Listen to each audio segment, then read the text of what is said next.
នេះគឺជាដើមយិនសិនព្រៃបងប្អូនចំណាំដើមចំណាំអីទុកឲ្យហើយទៅខៃលោបានដើរទៅជួបហើយខ្ញុំនឹងប្រាប់ពីរបៀបនៅក្នុងការធ្វើយ៉ាងណាដើម្បីអាចប្រើប្រាស់យិនសិននឹងបានហើយនឹងអត្ថប្រយោជន៍នៃការប្រើយិនសិននេះថាអត្ថប្រយោជន៍វាមានអីខ្លះអីចឹងទៅហើយបងប្អូនមើលពី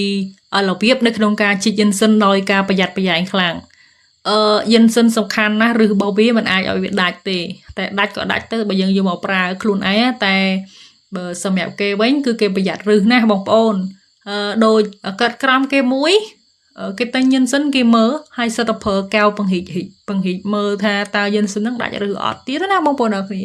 អ្នកជំនាញមកគេណាអញ្ចឹងមិនថាពេលជីកគឺប្រយ័ត្នប្រយែងបងប្អូនមើលពីរបៀបជីកហើយខ្ញុំនឹងប្រាប់ពីរបៀបនៅក្នុងការធ្វើនៅពេលដែលបងប្អូនបានយិនសិនមកហើយយើងទៅធ្វើអីបានខ្លះនៅពេលដែលបងប្អូនបានមកមើមយិនសិនទាំងរឹសទាំងអីហ្នឹងបងប្អូនអាចហាន់វាស្ដើងយកវាទៅឆុងដូចជាតែអញ្ចឹងមិនថាស្រស់មិនថាក្រៀមទេអាចហូបបានជាប្រចាំថ្ងៃវាជួយកម្លាំងណាបងប្អូនឬមួយក៏បងប្អូនអាចយកវាទៅធ្វើម្ហូបក៏បានដែរដែលប្រជាជនខាងអាស៊ីជាពិសេសប្រទេសចិនហើយនិងកូរ៉េគេយកវាទៅស្ងោរជាមួយនឹងមាន់ខ្មៅដែលគេហៅវាថាជាស៊ុបយិនសិនបងប្អូនធ្លាប់ឮអត់ហ្នឹងហើយជួយដល់ថាមពលហើយនឹងកម្លាំងនឹងឯង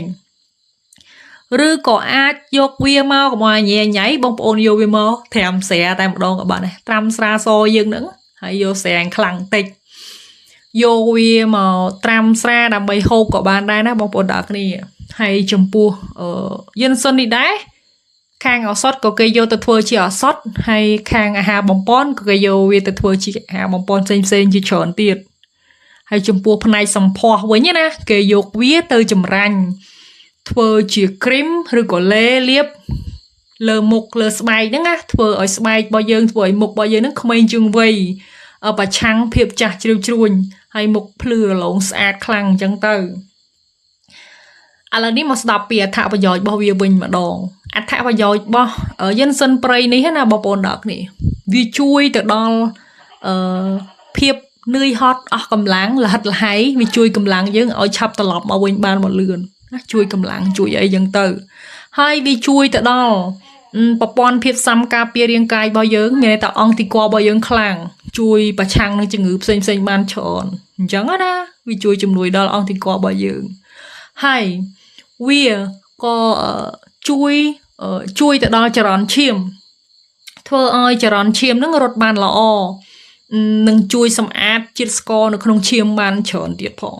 ឃើញល្អហ៎បងប្អូនទាំងអស់គ្នាហើយជំនួយទៅដល់ខួរក្បាលខ្លាំងតាក់ទងជាមួយនឹងការចងចាំស្មារតីអីផ្សេងហ្នឹងគឺល្អខ្លាំងហ្មងបងប្អូនទាំងគ្នាអញ្ចឹងបានថាយិនសិននេះអត្ថប្រយោជន៍វាច្រើនខ្លាំងមែនទែននៅពេលដែលបងប្អូនបានជួបហើយបែរជាអត់ស្គាល់អូយស្ដាយខ្លាំងណាស់បងប្អូនហើយតែដល់ពេលបងប្អូនបានស្គាល់អញ្ចឹងទៅបងប្អូនអាចជីកយកវាមកធ្វើបែបនេះបានព្រោះរបស់នេះមានតម្លៃហើយវាល្អសម្រាប់សុខភាពខ្លាំងពីមុនមកជាធ្វើវីដេអូបែបឈួតលក្ខណៈកំសាន្តតាក់ទងជាមួយនឹងការរកអីផ្សេងទេក្តាមសមុទ្រក្តាមអីចឹងទេប៉ុន្តែដោយសារតែអូមកឃើញវីដេអូមួយនេះក៏នឹកថាវាល្អខ្លាំងសម្រាប់សុខភាពហើយវាល្អខ្លាំងសម្រាប់បងប្អូនអញ្ចឹងក៏ស្រាវជ្រាវនៅដើមនេះជូនបងប្អូនទាំងអស់គ្នាពីអត្ថប្រយោជន៍ហើយនិងពីរបៀបនៅក្នុងការប្រើប្រាស់ដើម្បីឲ្យបងប្អូនទាំងអស់គ្នាបានដឹងកុំឲ្យឃើញហើយអត់ស្គាល់ហើយស្គាល់ហើយយកមកក៏ដឹងថាធ្វើអីអញ្ចឹងទៅមកសែតតាមម្ដងជូនបងប្អូនទាំងអស់គ្នាអញ្ចឹងណាអរគុណបងប្អូនទាំងអស់គ្នាខ្លាំងមែនទែនសម្រាប់ការចូលចិត្តនិងការតាមដានជូនពរសុខភាពល្អសំណាងល្អទទួលទានមានបានតជាក់តជុំនៅក្នុងគ្រួសារអរគុណច្រើនបងប្អូនទាំងអស់គ្នាជំរាបលាបាយបាយ